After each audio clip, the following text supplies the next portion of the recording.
This Chinese spiced pulled pork recipe is a high protein feast. Simple to make, and it's waiting to become your new family favourite. This dish promises to hit every spot and leave everyone asking for seconds.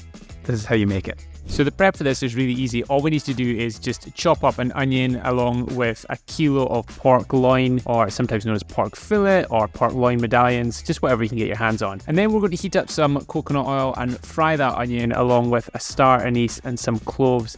And then once that has started to soften and smell delicious, you're adding equal measures of garlic and ginger, and you're going to fry that for about 30 seconds more before tipping it all into the slow cooker along with that chopped up pork.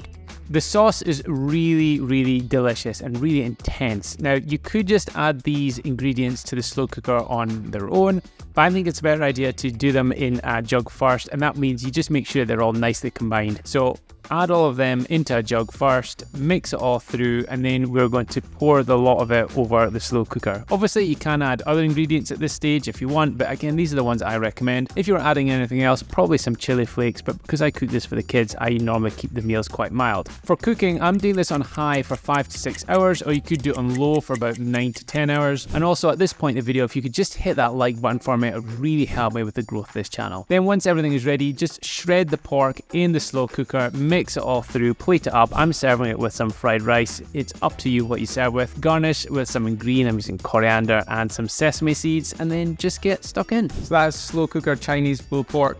Hope you enjoyed this recipe, and thanks so much for watching this video.